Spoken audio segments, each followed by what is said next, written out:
ओम नमः सिद्धेभ्यः जय श्री ओम नमः सिद्धेभ्यः जय श्री ओम नमः सिद्धेभ्यः।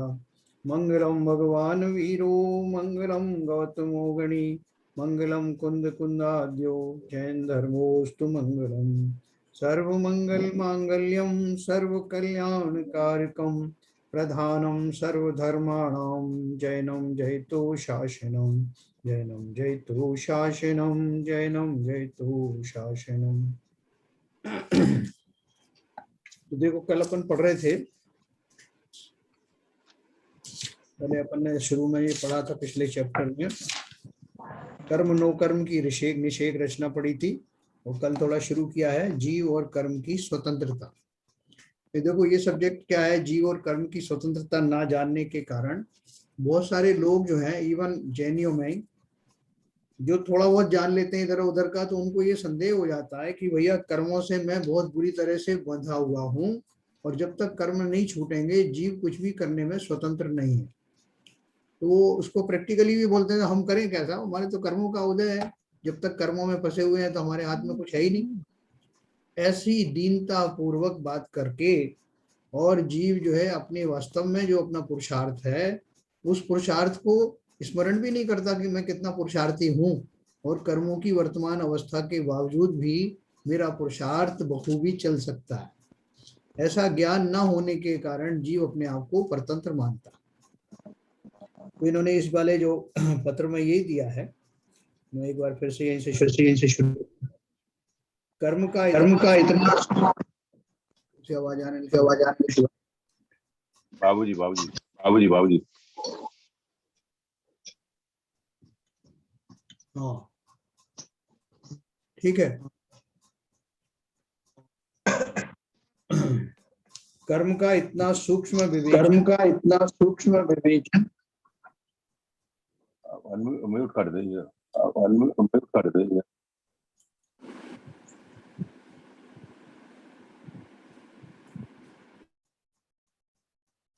कर्म का इतना सूक्ष्म विवेचन, उसकी 10 अवस्थाएं, उसका बंध और क्षय, कर्म से मुक्त होने की विधि आदि सभी बातें सर्वज्ञ के अलावा अन्य कौन कहने के लिए समर्थ होगा। है ना, इतना बारीकियां कौन बैठ करके इतनी सब बारीकियां कर्म की बनाएगा और हमको कोई भ्रमाने के लिए इस तरह की बातें करेगा, इसका पॉसिबल नहीं है ना। तो जैसा है, जैसा सर्वज्ञ ने देखा है, उन्होंने हमें जो इसका सूक्ष्म रहस्य हमको बताया है, सूक्ष्म विवेचन, उसकी 10 अवस्थाएं, उसका बंध और क्षय, कर्म से मुक्त होने की विधि आदि सभी बातें सर्वज्ञ के अलावा अन्य कौन कहने के लिए समर्थ होगा। ये सारी बातें सर्वज्ञ के सर्वज्ञ ने प्रत्यक्ष जानकर बताई हुई है, किसी ने अपनी कल्पना से इनकी रचना नहीं की। तो हमको एक क्वेश्चन आएगा कि ये सारी बातें जानने की क्या आवश्यकता है। इनमें से गणित, कर्म की अवस्थाएं, इनसे अनजान व्यक्ति को भी सम्यक दर्शन तो हो सकता है। तो बोले अगर आप आवश्यकता की बातें करते हैं तो क्वेश्चन उठता है कि पेट भरने के लिए 3-4 रोटी दाल सब्जी काफी है, तो फिर रोज तरह तरह के खाद्य पदार्थ या पकवान क्यों बनवाते हैं। 2 जोड़ी कपड़े से हमारी आवश्यकता पूर्ण हो जाती है, फिर नित्य नए कपड़े नई फैशन के विविध रंगों के क्यों खरीदते हैं, रोज समाचार पत्र क्यों पढ़ते हैं, प्रतिदिन टीवी क्यों देखते हैं। तो ये जो हमको वैरायटी जो चाहिए हमको, तो वैरायटी क्यों चाहिए कि मनुष्य का स्वभाव ऐसा है कि उसको नई नई विविधताएं चाहिए होती जीवन में। तो बोलते हैं कि उन विविधताओं को बाकी के सारे क्षेत्रों में तो हमें अच्छी लगती हैं, लेकिन जब स्वाध्याय के माध्यम से उन विविधताओं को दिया जाता है, सामने लाया जाता है, तो हमको एक क्वेश्चन उठता है कि हमें इनकी क्या जरूरत है। तो बोल रहे हैं मात्र स्वाध्याय के बारे में ही आवश्यकता का ये प्रश्न उठता होगा तो हमें इसका अंदाजा लगा जा सकता है कि हमारी रुचि कहाँ है। हमें स्वाध्याय में रुचि है या हमको खाली जैसे तैसे करके अपना टाइम पास करना है, एक फॉर्मेलिटी पूरी करनी है। यह प्रश्न हर एक को अपने आप से पूछना है, दूसरों की ओर इशारा करने की जरूरत नहीं। अपना मन मरकट की भांति चंचल है। जैसे बंदर होता है ना, एकदम चंचल होता है, उसका स्वभाव में चंचलता होती है, ऐसे ही हमारा मन है। उसे नित्य नया अवलंबन चाहिए, समाचार जानने के लिए हम समाचार पत्र, पत्रिकाएं पढ़ते हैं, टीवी देखते हैं, क्योंकि हम अपनी ज्ञान पिपासा कम करना चाहते हैं। कथा कहानियां पढ़ते समय और टीवी सीरियल देखते हुए आगे क्या होगा इसके बारे में हम उत्सुकता से राह देखते हैं, अंदाजा लगाते हैं। तो सीरियल में भी हम जो है अपने अपने वो कल्पना से सोच लेते हैं ना कि इसके बाद ये होना चाहिए, इसके बाद ये होगा, जबकि हमें मालूम है कि वो सीरियल मैंने नहीं बनाया। तो सीरियल तो बना बनाया है, जो उसका निर्देशक है वो जैसा लाएगा वो हमें सामने आएगा, लेकिन फिर भी हमारा मन जो है कुछ ना कुछ उसमें कल्पनाएं करता अंदाजा लगाते हैं, उस पर आपस में चर्चा भी करते हैं। उस समय हमें पता है कि ये सारी बातें काल्पनिक हैं, लेखक की कल्पनाओं में से उभरी हुई ये कहानियां हैं, और टीवी पर भूमिका अदा करने वाले जो कलाकार हैं, पात्र हैं, वे भी इन भूमिकाओं से भिन्न हैं, है ना। देखो, जानते हुए कि सब एक्टिंग कर रहे हैं, सब ये रोल कर रहे हैं, तब भी हम जो है उनमें खो जाते हैं, उनमें रागी द्वेषी हो जाते हैं कि ऐसा क्यों हो रहा है, इसको तो ये होना चाहिए। हम हीरो के साथ हो जाते हैं, विलेन के अगेंस्ट हो जाते हैं, ये जानते हुए भी ये खाली रोल कर रहे हैं, लेकिन फिर भी हमारा वो बैकग्राउंड में चला जाता है और हम तत्काल ही राग द्वेष का सृजन करते हैं। फिर भी प्रतिदिन 3-4 घंटे या अधिक समय उसकी ओर निगाहें थामे पात्रों के सुख दुखों से समरस होकर हम भी राग द्वेष करते हैं, सुखी दुखी होते हैं, सुखी मानते हैं, सच कहो तो दुखी ही होते हैं, है ना। उस पूरे प्रोसेस में जो हमारा एंटरटेनमेंट कहते हैं ना, हम एंटरटेनमेंट तो इसलिए कर रहे हैं कि हमें इससे सुख मिलेगा, लेकिन वास्तव में उन क्षणों में हम दोनों तरह के कर्म बांधते हैं, है ना। राग द्वेष वाले परिणाम ही हमारा बंद होता है। प्रमाद का शास्त्र की भाषा में इसे विकथा कहते हैं। देखो, 4 कथाएं अपन ने 4 विकथाएं पढ़ी थी ना, जिनका हमें त्याग होना चाहिए, जो प्रमाद के उसके अंतर्गत आते थे। तो उसमें क्या आता था? स्त्री कथा, राज कथा, चोर कथा, है ना, भोजन कथा, ऐसे ही 4 कथाएं थी जिनको हमें सुनने से बंद होता है। मुनियों को भी वर्जित है और श्रावकों को भी वर्जित है, अपनी अपनी सीमाओं। प्रमाद का वह एक भेद है, प्रमाद का एक पार्ट में ये 4 कथाएं आती हैं। बंद के कारणों में हमने प्रमाद को एक कारण देखा था, परंतु इसकी आवश्यकता क्या है, ऐसा सवाल आज तक किसी ने आपसे पूछा नहीं होगा। इन अनावश्यक बातों को करने से कर्म बंद का दंड हमें मिलता है, इसलिए इसे अनर्थ दंड कह सकते हैं, है ना। देखो, जब हम बहुत गहराई से सोचते हैं इसको, तो ये एक अनर्थ दंड है। अब टीवी के माध्यम से हम क्या देखना चाहते हैं? बोल नहीं साहब, हम तो राष्ट्र के बारे में जानना चाहते हैं कि राष्ट्र में क्या हो रहा है और विश्व में क्या हो रहा है, हमारे से कोई राग द्वेष थोड़ी। तो आप बताओ, ये सब जो हम देखते हैं उसमें हमारा राग द्वेष नहीं जुड़ा? जिन्हें जिस पार्टी से मोह है वो उसके फेवर में देखना चाहते हैं। हमारे देश से जो है हमें प्रेम है, तो हम देश के बारे में अच्छा और दूसरे देशों के बारे में बुरा, चाइना है, पाकिस्तान के बारे में द्वेषपूर्ण हमारा जो चिंतन हो जाएगा। और ये जो चिंतन हमारा उतने तक ही सीमित नहीं रहता। टीवी पर जितने भी दृश्य आएंगे, जितनी भी घटनाएं घटित होंगी, उनमें से कुछ हमें अच्छी लगेंगी, कुछ बुरी लगेंगी। उसी तरह से कुछ अगर वो स्त्रियों की कथाएं हैं तो उसमें भी हम यह राग रंजित हो जाते हैं। भोजन के बारे में है, ऐसे बहुत सारा विस्तार है, वो भी अपन जब चरणान योग का जो ग्रंथ पढ़ेंगे तो मैं आपको बहुत विस्तार से बताऊंगा। तो ये क्या बोल रहे हैं? इसलिए अतस्तु वह विषय दूसरा है, कर्णान योग पढ़कर भी हमें वीतरागता की ही प्राप्ति करनी। जो कर्णान योग में हम क्या पढ़ रहे हैं, देखो मैंने आपको बताया, कर्णान योग का जो भाषा होती है वो भाषा केवल ज्ञानी ने जो देखा, जो उन्होंने पाया, उसका वर्णन है। उसमें कोई उपदेशात्मक बात नहीं है कि आपको ये करना चाहिए, आपको वो करना चाहिए, ना उसमें कोई प्रथमानुयोग की कहानी है।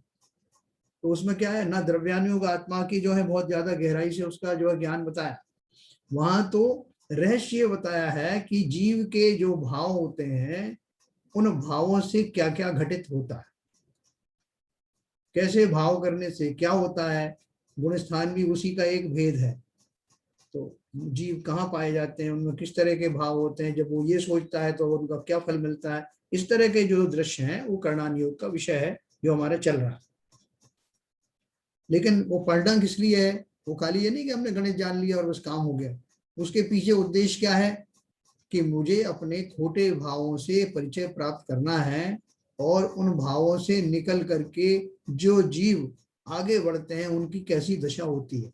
ये जान करके मुझे एक मार्ग निकल आएगा कि इन कर्मों के विशाल तंत्र के बीच में रहकर भी मेरा मार्ग मैं कैसे निकालूं कि मेरा पुरुषार्थ मोक्ष की दशा में होने लगे।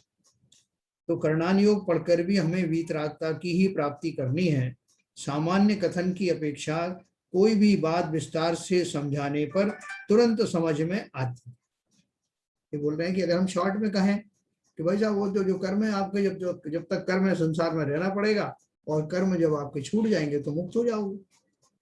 तो फिर हमारे बहुत सारे क्वेश्चन आएंगे ना, वो छूट कैसे जाएंगे, वो कर्म हम क्यों करते हैं, वो सारी चीजें हम विस्तार में जाएंगे। तो बात विस्तार में समझने की इसलिए जो आवश्यकता है कि विस्तार में समझ करके हम उसको विषय को समझ जाते हैं, तो इसलिए इतना विस्तार आता है, ये वो कहना चाहते हैं। शास्त्र में कहा है सामान्य शास्त्र तो नूनम विशेषो बलवान भवेत, कर्णान योग पढ़कर वीतरागता प्राप्त करना भी एक कला है। ऊपर क्या कहा, शास्त्र में कहा है सामान्य शास्त्र से जो विशेष शास्त्र है वो बलवान होता है।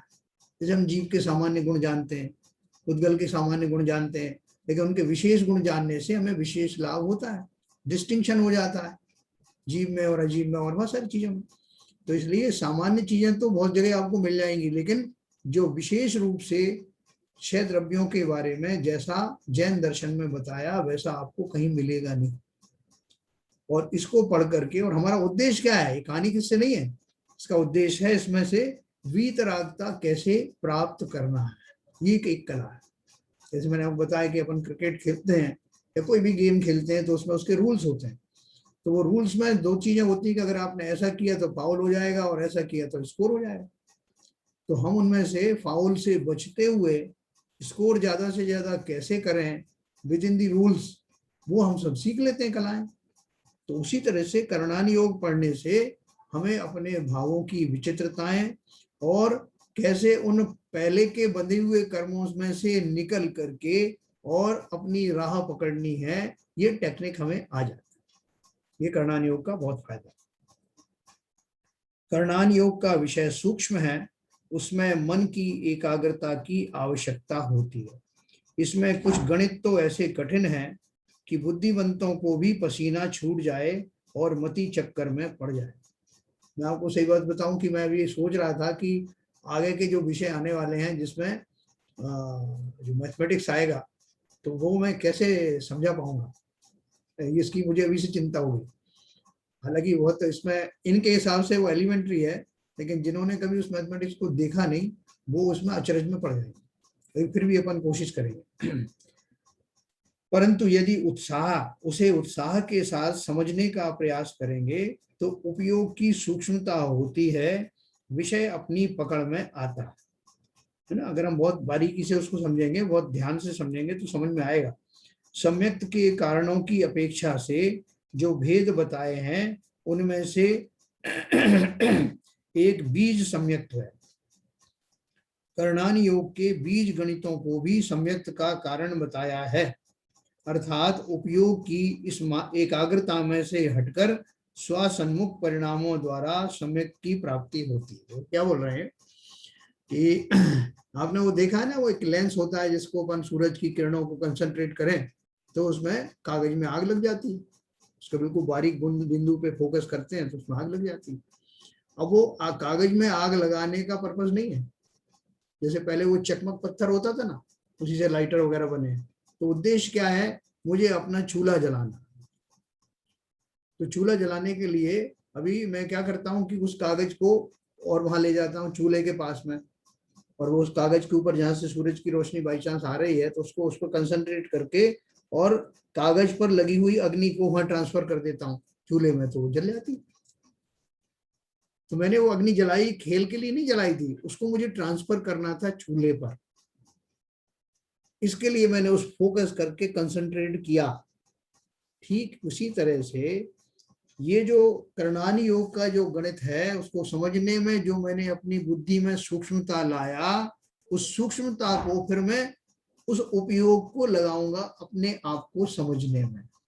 पहले करणान योग के बीज गणित को समझने में जो मैंने बुद्धि को एकाग्र किया, उस एकाग्र की हुई बुद्धि को अब मैं अपने ऊपर लगा दूंगा, है ना। तो वो तो खाली एक एक्सपेरिमेंट था। जैसे भी अपन ने उसमें सब ध्यान अवस्था में वो सिखाते ना, पहले आप सांस का जो है ध्यान करिए, कौन सी सांस आ रही है जा रही है, उपयोग को ऐसा सूक्ष्म बनाओ। सब में ये योग विपासना में भी ऐसा ही है।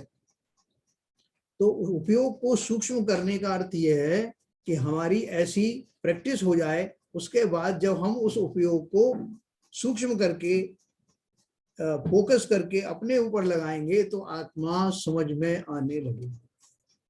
आत्मा को समझने के लिए ये करणान योग में जो गणित आदि दिए हैं उनसे कंसंट्रेशन लाते हैं और उसको बहुत मदद मिलती है, तुरंत आपको आत्मानुभव होने की संभावना होने लगती है। ऐसा करणान योग के बीज गणितों को भी सम्यक्त का कारण बताया है, अर्थात उपयोग की इस एकाग्रता में से हटकर स्वसन्मुख परिणामों द्वारा सम्यक्त की प्राप्ति होती है ना।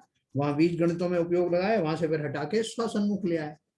जैसे हम जो है जिनेंद्र भगवान को की स्तुति करते हैं, उनके गुणगान करते हैं, पूजन पाठ आदि करते हैं, तो उसका उद्देश्य क्या है? भगवान कोई अपनी तारीफ सुनने के लिए तो बैठे नहीं कि साहब आपने मेरी तारीफ कम की है, उन्होंने ज्यादा की तो उनको ज्यादा दे दूंगा, कम दे दूंगा, नहीं। उनकी तारीफ करने के साथ साथ मैं फिर उनका चिंतन करता हूँ, जैसे आप हैं वैसा ही मैं भी हूँ। उनका सहारा लेकर के आना मुझे कहाँ है, अपने तक ही आना है। इसीलिए इसी तरह से करणान योग का जो भी हम जो उपक्रम कर रहे हैं समझने का, वो समझने से जो बुद्धि सूक्ष्मता को प्राप्त होती है, उस बुद्धि के द्वारा मैं आत्म तत्व को समझ लूंगा, उसके लिए प्रैक्टिस है। क्योंकि जो सामान्य रूप में हमारी जो बुद्धि लगती, उपयोग लगती, चलते फिरते बहुत सारे काम कर लेते हैं, भाई साहब ये तो मेरे बाएं हाथ का अकेले, ये कर दूंगा वो कर दूंगा। लेकिन जब मैं करणान योग का विषय समझने की चेष्टा करता हूँ तो उपयोग को बहुत सूक्ष्म करना पड़ता है, और वही सूक्ष्म उपयोग हमें आगे काम आने वाला है। जब हम गुणस्थानों की चर्चा करेंगे, जब उन मुनियों का जो है वो भावों का जो लेवल समझेंगे कि कौन सा लेवल के द्वारा उनके गुणस्थान आने शुरू हो गए, श्रेणी आरोहण हो गया, और 8वां गुणस्थान और 9वां गुणस्थान और करते करते वो 12वें गुणस्थान तक आ गए और 13वें गुणस्थान में अरहंत बन गए, भगवान बन गए। तो वो क्या करते होंगे, वो कौन से विचार आते होंगे, किस तरह से सोचते होंगे, क्या साथ साथ में भोजन की व्यवस्थाएं भी देखते रहते होंगे, शरीर को भी देखते रहते होंगे, या इन सब से हट करके एक पॉइंटेड बिल्कुल एक ही दिशा में उनका सोचना होता है, और इतना सूक्ष्म सोचना होता है कि केवल ज्ञान हो जाता है।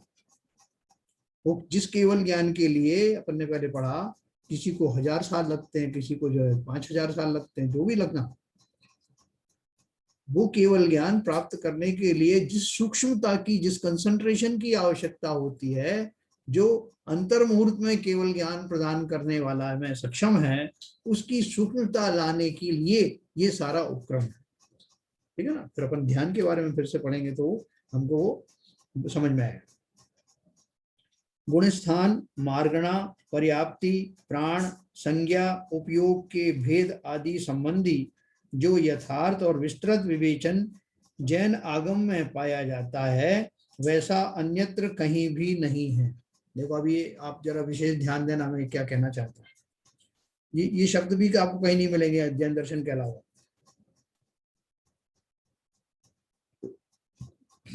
गुणस्थान, मार्गणा, पर्याप्ति, प्राण, संज्ञा, उपयोग, ये हम सब पढ़ चुके हैं। के भेद आदि संबंधी जो यथार्थ और विस्तृत विवेचन जैन आगम में पाया जाता है, वैसा अन्यत्र कहीं भी नहीं है।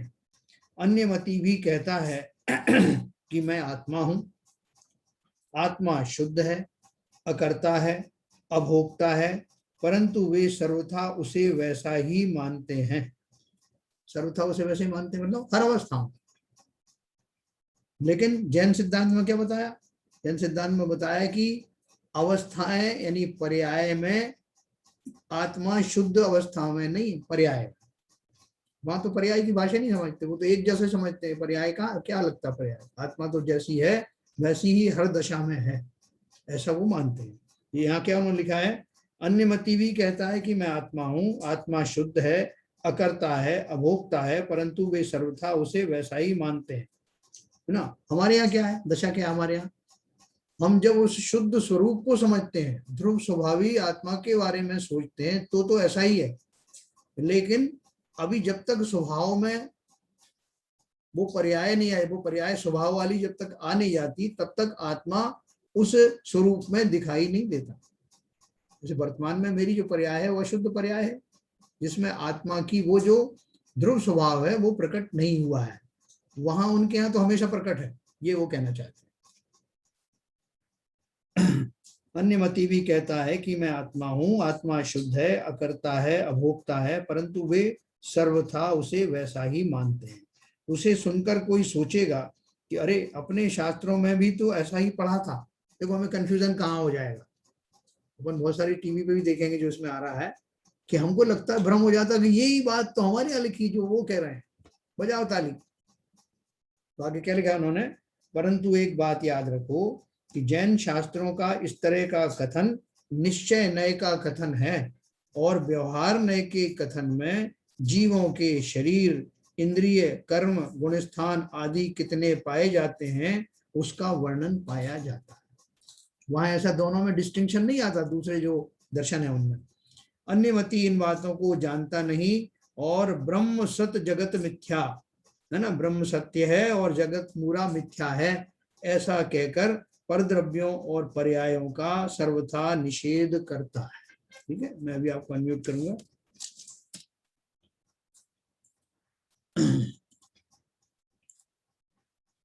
हाँ, अभी मेरे ख्याल से कोई विशेष समझने वाली बात तो इसमें नहीं आई, फिर भी कुछ हो क्वेश्चन तो पूछें। ठीक चल रहा है। हाँ देखो अभी आगे आएगा ये। इसमें जैसे ये जो शब्द आपने बताया ब्रह्म सत जगत मिथ्या, हाँ तो हम अपने जैन शास्त्र में मिथ्या का मतलब उससे लिया है कि भी आप स्व और पर में भेद करने का, और इसमें ये बोल रहे हैं जगत मिथ्या मतलब पूरा जगत ही मिथ्या है। हाँ, वो ऐसे मानते हैं कि ये, बहुत सारे लोग मानते हैं कि ये तो माया है, जो संसार में जो कुछ भी दिखाई दे रहा है वो सत्य नहीं है। जैसे आपको कोई वो जादूगर मिथ्या कुछ दिखा देता है ना, नकली आम दिखा देता है, नकली कुछ दिखा देता है, माया जाल है ये, जो आपको दिखाई दे रहा है वास्तव में वो ऐसा है ही नहीं कुछ भी, ऐसा बोलते हैं। तो जैन दर्शन कहता है नहीं, वो मिथ्या नहीं है, वस्तुएं वो तो तो सब हैं। वो तो वास्तविकता है, जीव के वास्तविकता है, अलग अलग अलग अलग गुणों के वो अलग अलग पर्याय हैं। अलग दशाओं में, अलग अलग पर्यायों में, अलग जीवों के साथ जो जो होता है, घटित होता है, इतनी योनियां हैं, वहां वो रहते हैं, वहां से आते रहते हैं, मोक्ष क्या है, जो कुछ भी स्वरूप हमें बताया संसार का, वो स्वरूप वास्तव में है। नहीं, तो जैसे भी जगत मिथ्या से मतलब उनका ये रहता है ना सर कि वे सब कुछ ही छूट जाना है, कुछ साथ लेकर नहीं जाओगे इसलिए सब मिथ्या है, कोई आपके साथ नहीं जाएगा। नहीं वो मिथ्या किस पॉइंट ऑफ व्यू से बोलते हैं? उस तरह से नहीं कहते। आपने देखो, आपको नए का ज्ञान हो गया ना अभी, इसलिए आपने वो एंगल पकड़ा। ये वो इसलिए कहते होंगे, बहुत बढ़िया बात है, ये उपलब्धि है आपकी कि आपने वो, जैसे अपन ने वो कालिदास के बारे में पढ़ा था ना, वो कालिदास ने कुछ कुछ बताया लेकिन विद्वानों ने उसको इंटरप्रेट कर दिया सही। आपको कालिदास बना दिया जैसा। कालिदास नहीं, मैंने विद्वान बनाया है इनको। हाँ, मतलब कालिदास भी तो विद्वान थे सर। कालिदास तो बाद में बने विद्वान, उनको अरे बनाने बाद वाले। में क्या मतलब, तो विद्वान थे तो बाद में रिकॉग्नाइज हुए। तो इस तरह से वो जो घटनाएं हैं उसका जो एक एंगल आपने बताया, उस एंगल से तो बिल्कुल बात सही है। अपन अपन भी बोलते हैं अरे क्या है, जगत झूठा है साहब, जगत में क्या रखा। तो झूठा जो कहते हैं अपन तो इस एंगल से कहते हैं जो आपने बताया, लेकिन वहां उन्होंने, सफर के भेद के हिसाब से कहते हैं। उसके मतलब हमारे कोई योग्य नहीं, हमारे कार्यकारी नहीं है, इस उद्देश्य से हम कहते हैं, हमारे लिए कोई कार्यकारी नहीं। वेद विज्ञान से कहते हैं। लेकिन वहां तो वो उसको ऐसे ही बोलते हैं कि सिर्फ एक ब्रह्मा है, वही एक हमेशा रहने वाला है, बाकी संसार तो ऐसी नकली बनाया है उसने, वो कभी भी माया जाल समेट लेगा अपना, जो सृष्टि खाली का कभी भी नाश हो जाएगा। खेल खिलौने की तरह उन्होंने इंद्रजाल फैलाया हुआ है अपना, समेट देगा कभी। तो उस तरह का जो उन्होंने जो कल्पना की है वैसी हमारे यहाँ नहीं। आजकल अनेक लोगों में एक धोखादायक भ्रांति पाई जाती है, टीवी पर या सार्वजनिक स्थानों में अन्य मतियों के प्रवचनों को सुनते हैं और कहते हैं उसमें से हम अच्छी बातें ग्रहण करेंगे। उसे मात्र सुनने या जानने से अपना नुकसान होने वाला नहीं है। परंतु जिसे यथार्थ अयथार्थता की पहचान नहीं है उसके अभिप्राय में उस व्यक्ति और उसके उपदेश के प्रति आदर भाव उत्पन्न होता है और वह उसमें फंस सकता है, धोखे में आ सकता है। क्योंकि जिसे अपना खोटा माल बेचना हो वह केवल खोटा माल तो दिखाएगा नहीं, सच्चे माल के साथ मिलावट करके ही बेचेगा। जिसे सच्चे झूठे की पहचान नहीं है उसे तो खोटा माल ही मिलता है, अर्थात उसके विपरीत अभिप्राय का ग्रहण होता है। उसने जो मिला के सामग्री आपको दी है ना, उसमें से आप कब खोटा माल ले आओगे आपको मालूम नहीं पड़ेगा। आप इसी चक्कर में देखो साहब, उन्होंने भी कहा ना आत्मा के बारे में, अपने जैन धर्म में भी ऐसे लिखा है। उन्होंने भी बोला कि जीव के भावों से घटित होता है, कर्मों का फल मिलता है। हमारे यहाँ भी यही है। तो अब तो मैं साहब उनको रोज सुनता हूँ, मुझे बिल्कुल लगता है कि जैन धर्म ही सुन रहा हूँ। तो वो कह रहे हैं कि अभी अपन अपरिपक्व बुद्धि वाले हैं, उस भ्रम में मत फंसना, कहीं भी आप जो है खोटा माल ले सकते हो, है ना। और देखो आगे सुनना, फिर मैं उसकी व्याख्या करूंगा।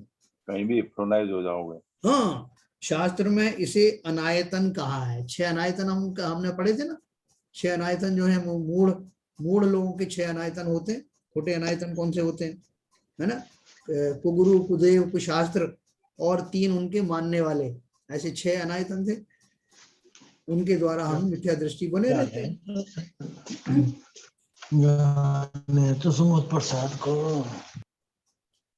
तो इसलिए उन्होंने कहा कि शास्त्र में इसे अनायतन कहा है। कुदेव, कुगुरु, कुशास्त्र और इनके प्रत्येक के सेवक यानी भक्त, इन 6 बातों के प्रति आदर भाव का होना, उनकी स्तुति करना 6 अनायतन हैं, दोष हैं। इन दोषों के होते हुए सम्यक की प्राप्ति नहीं हो सकती। देखो ये जो मैंने आपको बात बताई, अभी आप जो है कभी भी टीवी पे आप देखेंगे बहुत सारे जो है चैनल हैं, जिसमें धार्मिक चैनल्स हैं बहुत सारे। तो कभी आप देखना से जस्ट कौतूहल के लिए, तो उसमें आपको इतनी चैनल मिलेंगी। जैसे एक ब्रह्म कुमारी का जो है चैनल है, और वो जो आती है ना, वो लेडी, क्या नाम उनका, वो प्रसिद्ध लेडी है ना, वो काफी अच्छा बताती है, शिवानी।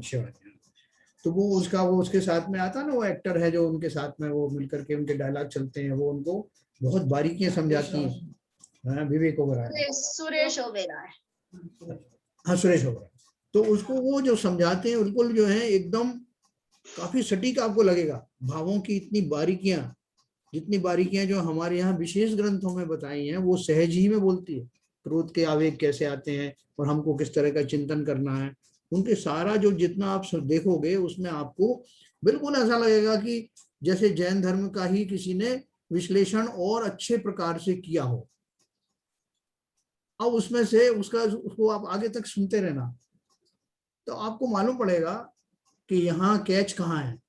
कैच ये है कि वो बोलेंगे कि जो हर एक उनके उसमें नहीं आता प्रवचन में, लेकिन उनका जो थ्योरी है वो ये है कि पहली बात तो जो आत्माएं हैं अलग अलग हैं।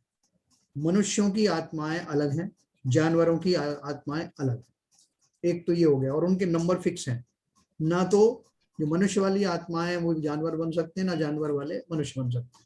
दूसरी बात यह है कि ईश्वर जो है एक महाबैटरी के रूप में है। ईश्वर जो है वो सबसे बड़ा चार्ज उन्हीं के पास है, और हम लोग अपनी अपनी बैटरियां उनसे चार्ज करते हैं। वो महाबैटरी, सारी एनर्जी उनसे ली जाती है। तो वो मोरलेस जो वैष्णव धर्म है वो कहीं ना कहीं उसमें भी घटित होता है। वहां पर भी वो भले ही प्रत्यक्ष नहीं कहते कि वो जो भगवान उनका जो है आपको फल देते हैं, या जिस तरह के आपको सजाएं या वो देते हैं, अवार्ड देते हैं, वो ऐसे खुलकर नहीं कहते। लेकिन वो जब वहां जाके जहाँ एंड होता है वहां वो कनेक्शन उनका उनसे मिला देते हैं कि ईश्वर एक ही है।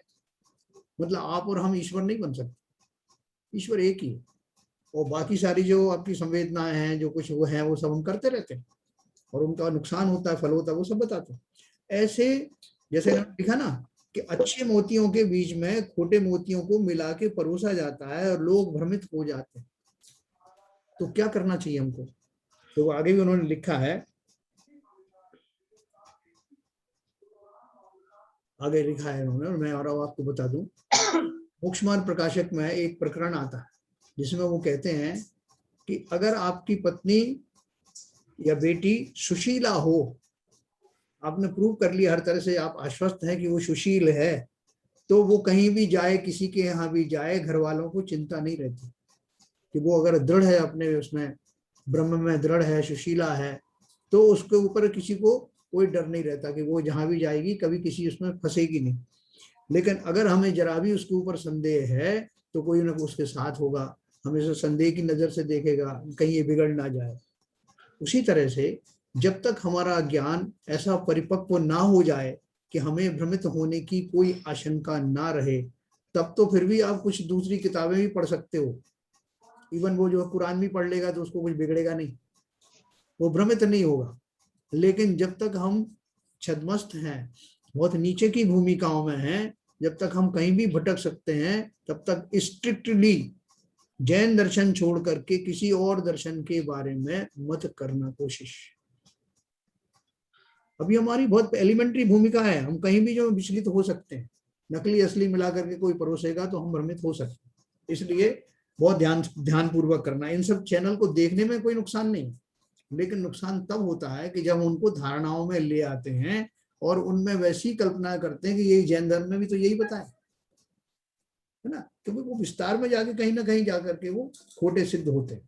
तो चलो मैं आगे बताता हूँ आपको। जिसे सच्चे झूठे की पहचान नहीं है, उसे तो खोटा माल ही मिलता है, अर्थात उसके विपरीत अभिप्राय का ग्रहण होता है। शास्त्र में इसे अनायतन कहा। तो कुदेव, कुगुरु, कुशास्त्र और इनके प्रत्येक सेवक, इन 6 बातों के प्रति आदर भाव का होना, उनकी स्तुति करना 6 अनायतन हैं, दोष हैं, खोटे अनायतन हैं। इन दोषों के होते हुए सम्यक की प्राप्ति नहीं हो सकती। स्वरूपानुभव और भेद ज्ञान में उपयोग सतत नहीं टिकता है।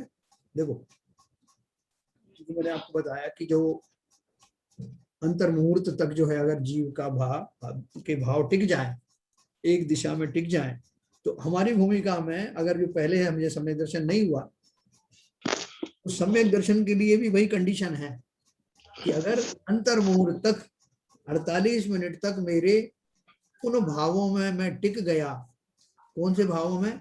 जिनमें कि मिथ्यात्व वाली जो भाव, मिथ्यात्व वाले कर्मों का जिस समय में उदय काल नहीं हो और नए कर्म भी नहीं बन रहे, पुराने उदय में नहीं आ रहे, ऐसा वो जो गैप पड़ेगा जो अपन आगे पढ़ने वाले हैं, वो अगर 48 मिनट्स का हमारा प्रक्रिया रही, उस प्रक्रिया में अगर मेरा वैसे भाव हो गए तो सम्यक दर्शन हो जाता।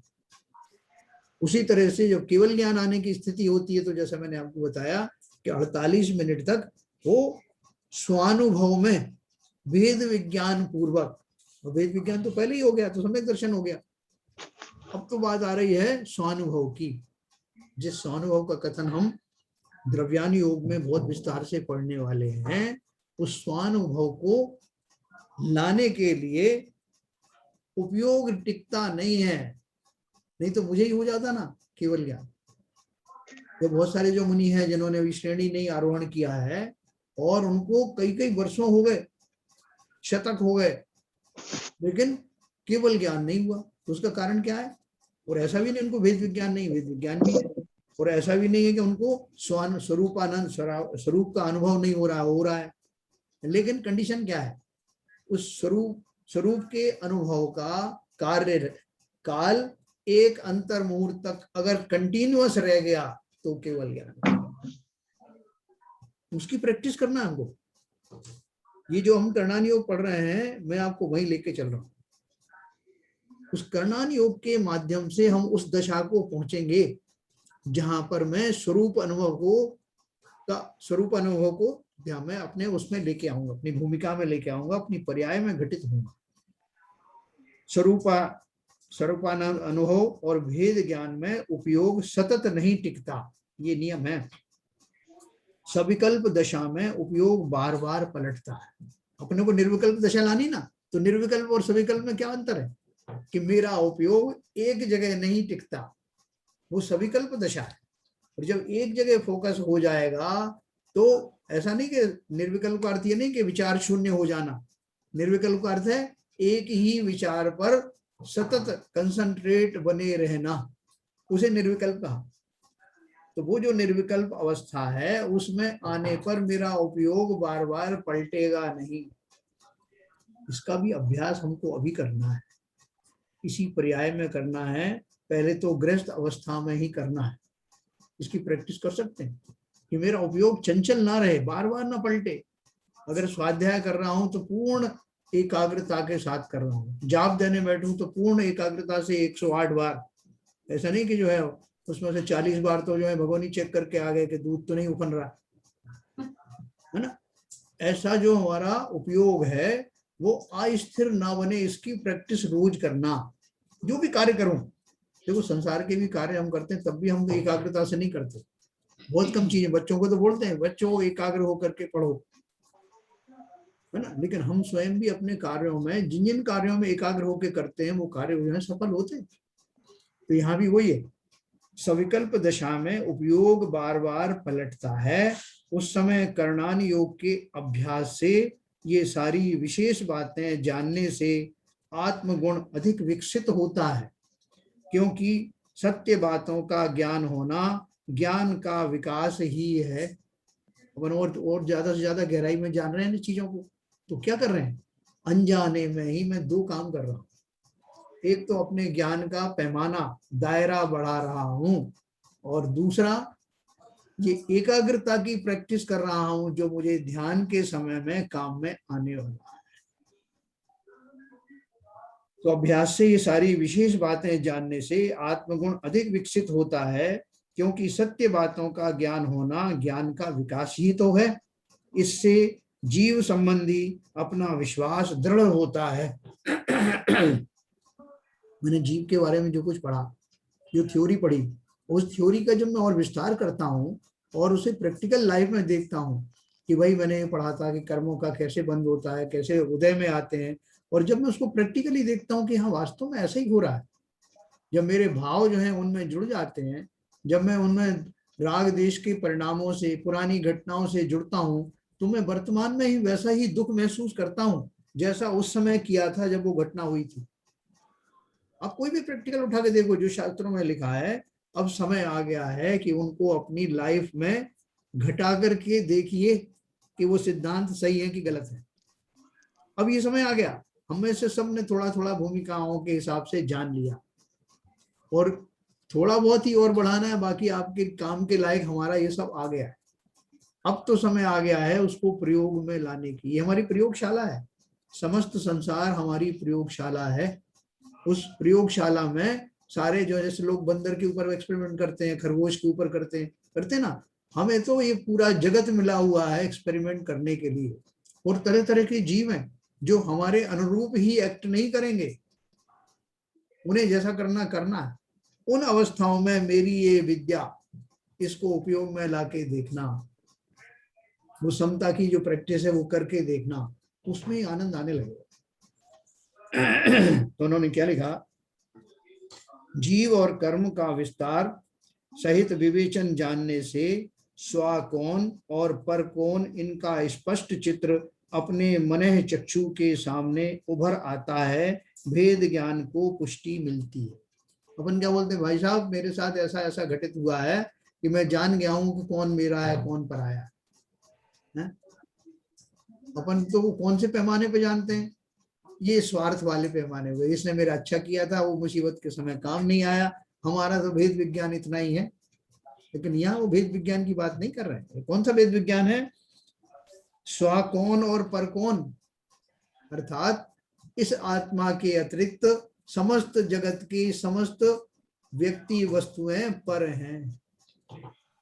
यहाँ तक कि जिनेन्द्र देव पंच परमेष्ठी जिन्होंने मुझे हाथ पकड़ के चलना सिखाया, वो भी अंततः मेरे लिए सहारा मात्र ही रह जाते हैं। मैं उनसे अनूठा हूँ, अलग हूँ। उन्होंने भी इसी टेक्निक से अपना कमाल किया और अपने आप को सिद्ध बनाया।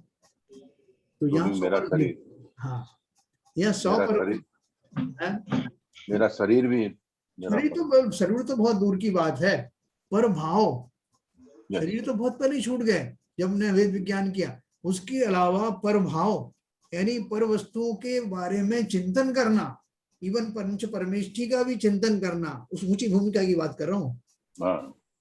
वहां तो पंच परमेष्ठी का चिंतन करना भी पर भाव ही कहलाते हैं। अरे बाबा रे, है ना। तो स्वभाव कौन सा हुआ, जिसमें सिर्फ आत्मा अपने संबंधी अपने आप को जब पूरी तरह नक्की करोगे कि यह मैं हूं। सुखी किसे होना है, उन अनंत देव को सुखी नहीं होना, वो तो अपने आप है, आपकी चाहत पे नहीं टिके हुए हो, आपको अपना काम देखना है। हाँ, उनका सहारा कैसे लेना है, प्रतिबिंब के रूप में, कि जैसे ये सुखी है ऐसा ही सुखी मुझे होना। इसका अर्थ ये नहीं है कि हम उनकी अवहेलना कर रहे हैं या उनको हम उतना आदर नहीं दे रहे हैं, वो बराबर दे रहे हैं, उनका हमें बहुत बहुमान है, उनके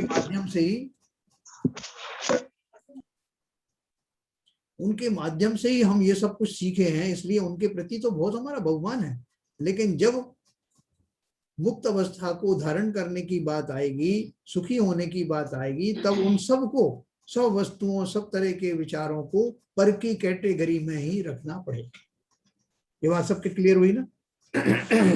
अब देखिए,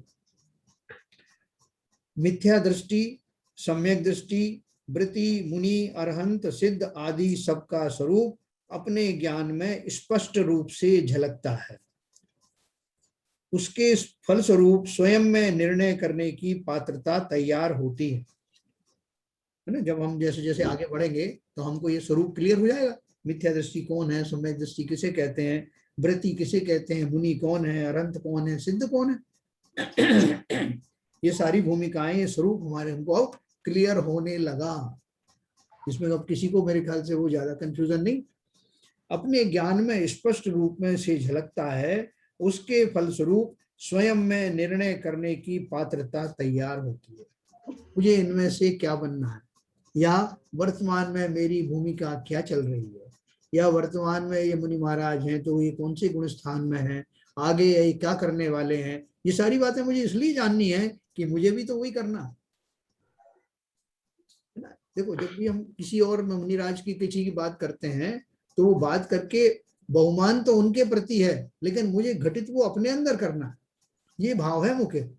खाली उनकी भक्ति करके ही और मैं कृतार्थ होना चाहूं तो नहीं, उनकी भक्ति इसलिए करता हूं कि वो उस लेवल तक पहुंच गए हैं जहां मैं नहीं पहुंचा हूं अभी, इसलिए मेरे आदर्श तो हैं, लेकिन मात्र उनकी स्तुति करके और मैं अपने आप को संतुष्ट मान लूं, अभी मुझे कुछ नहीं करना, तो हमने उनका स्वरूप भी नहीं समझा और अपना भी नहीं समझा, है ना। तो इसके फलस्वरूप स्वयं में निर्णय करने की पात्रता तैयार होती है। अन्य लोगों की ओर देखकर देखा देखी कोई भी धार्मिक बातें, क्रिया करने की अपनी वृत्ति नष्ट हो जाती है, योग्य अयोग्यता का निर्णय हो जाता है, दूसरों को दिखाने के लिए या समाज के भय के कारण कुछ करने की जरूरत नहीं रहती, अपने अभिप्राय की दृढ़ता बढ़ती जाती है, लौकिक तथा पारलौकिक भय नहीं रहता। कि भाई साहब, मैं उस मंदिर में गया, वो जैनियों का तो मंदिर नहीं था, लेकिन मुझे डर लगा कि अगर मैंने इसमें जो है हाथ वाथ नहीं जोड़े तो क्या पता ये लोग मेरा अपमान कर दें, मुझे उठा के फेंक दें, कुछ कर दें, तो इसलिए किया मैंने। तो ये लौकिक जो डर था उसके लिए किया है। और चलो उनका तो छोड़ो, हम अपने जैनियों में ही मान लीजिए कि हमारे भाव बन रहे हैं किसी समय में कि मैं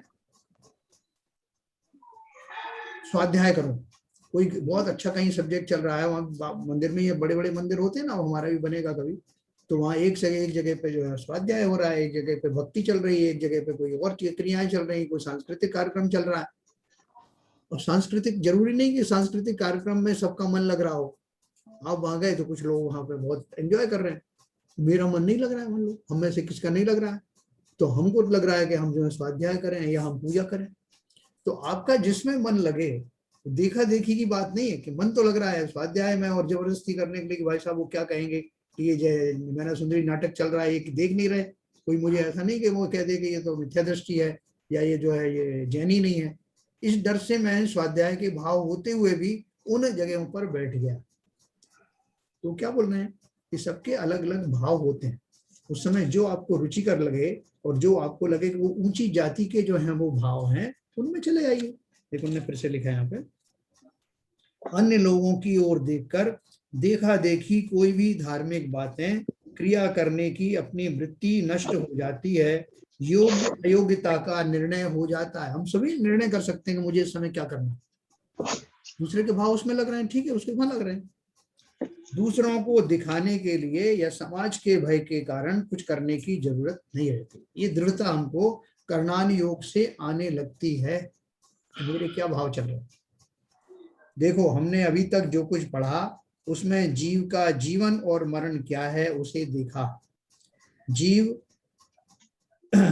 कायम रहकर, मतलब बना रहकर, मरण के पश्चात 1 से 4 समयों में नए पुद्गल परमाणु ग्रहण करके नए शरीर की सरिता जी, आपके यहाँ से बहुत शोर आ रहा है भाई।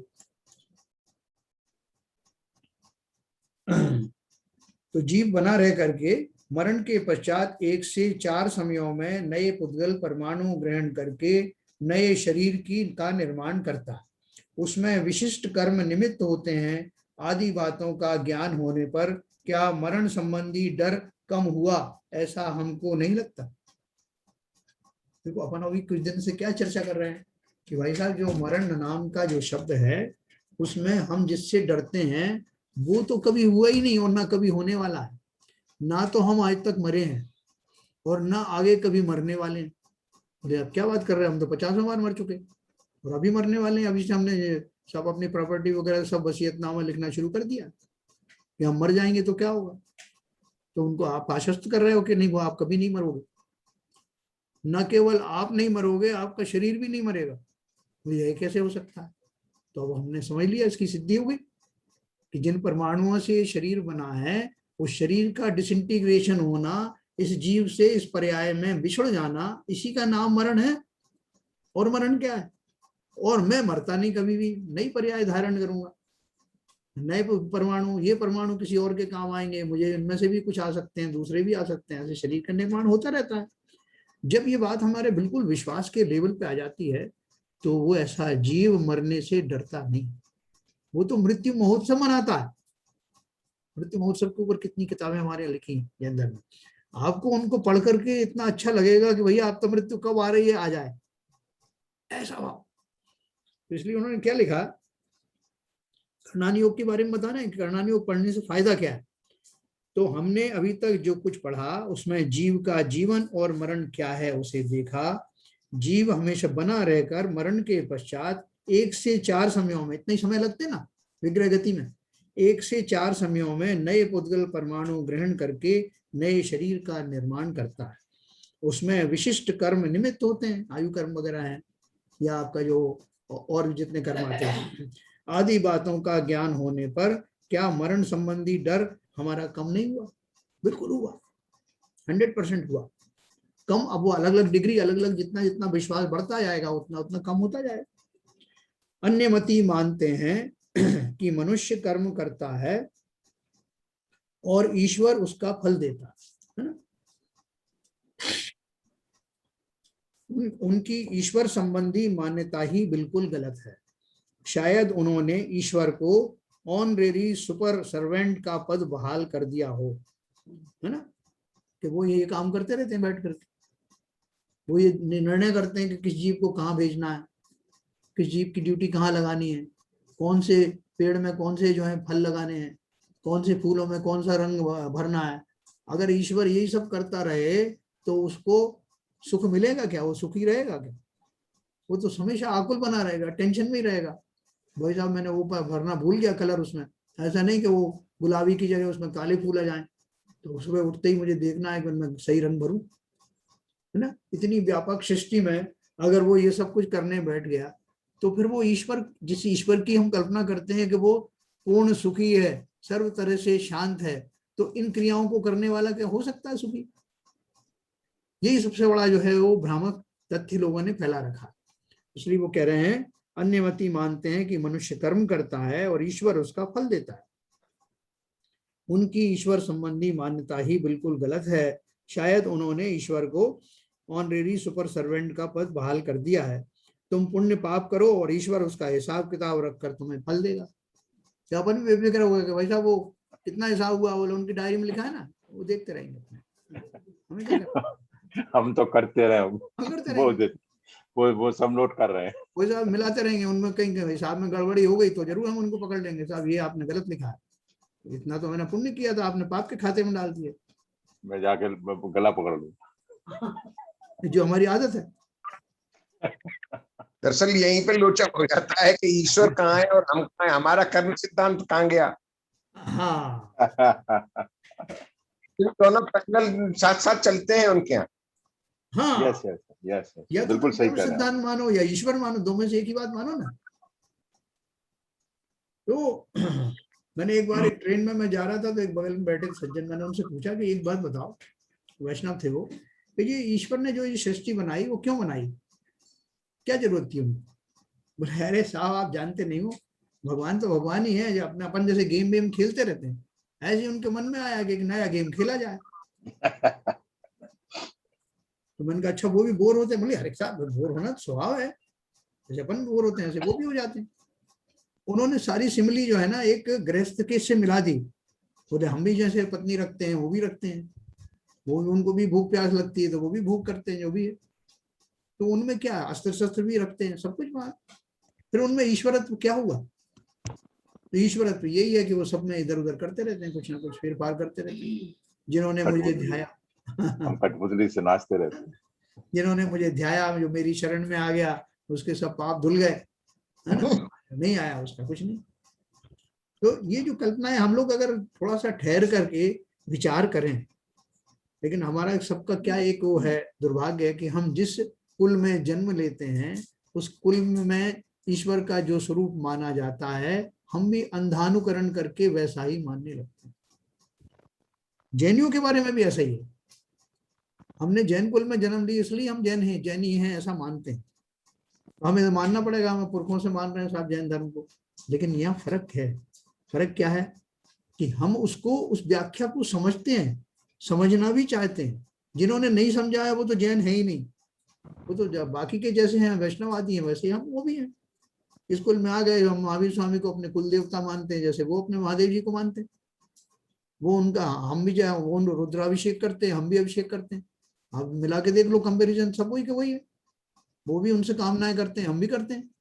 वो उनसे मांगने जाते हैं, हम यहाँ मांग लेते हैं। जिन्होंने जैन दर्शन को बराबर समझा नहीं, उनकी दशा वैसी ही है जैसे कि अन्य मतियों की।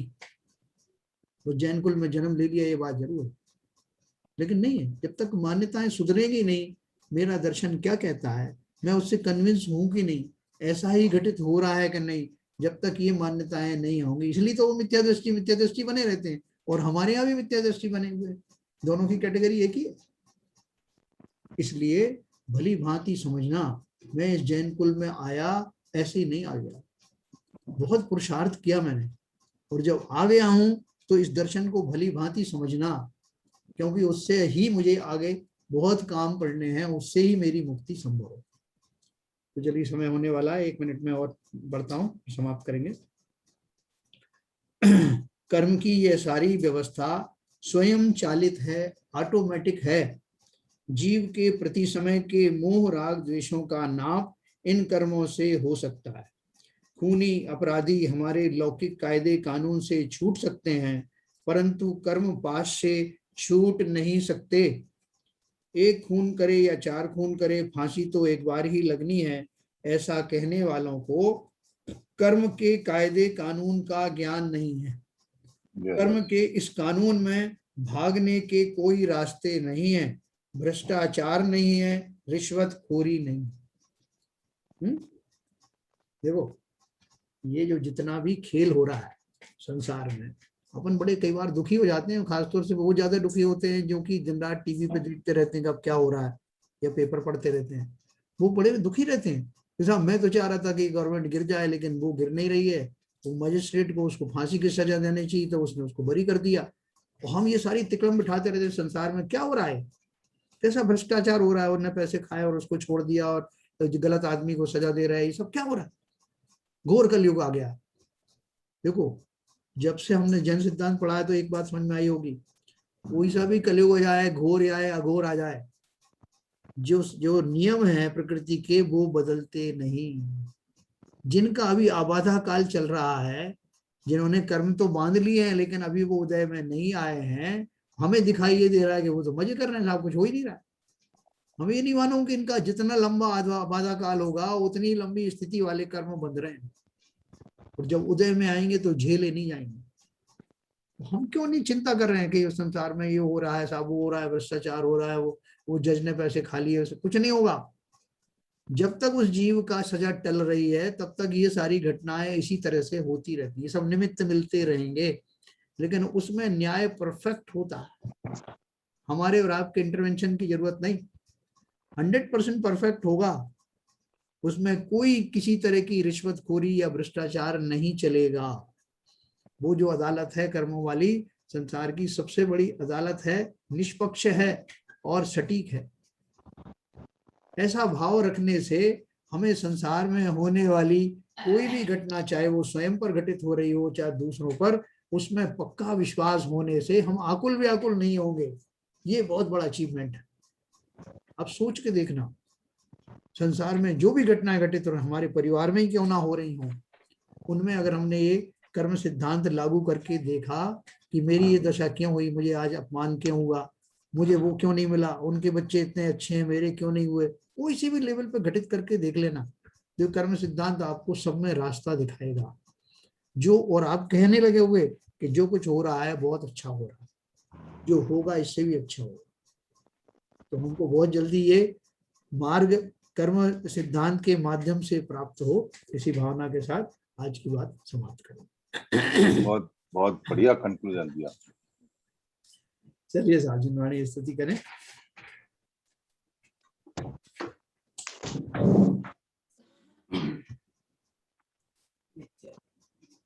मिथ्यातम नाश को ज्ञान के प्रकाश को अपरभास को भानु शिव खानी है। द्रव्य जान को बंध विधि भान को स्वपर पिछान को परम प्रमाणी है। अनुभवताय को जीव के जताए को काहू न सताए को भव्य और आनी है। जहाँ तहाँ तार को पार के उतार को सुख विस्तार को यही जिनवाणी है। ये जिनवाणी भारती तो है जपू दिन रैन, जो तेरी शरण आ गए सो पावे सुख चैन। जिनवाणी के ज्ञान से सूझे लोकालो, तो वाणी मस्तक नमो सदा देते हैं धो, सदा देते हैं धो। जिनवाणी माता की जय।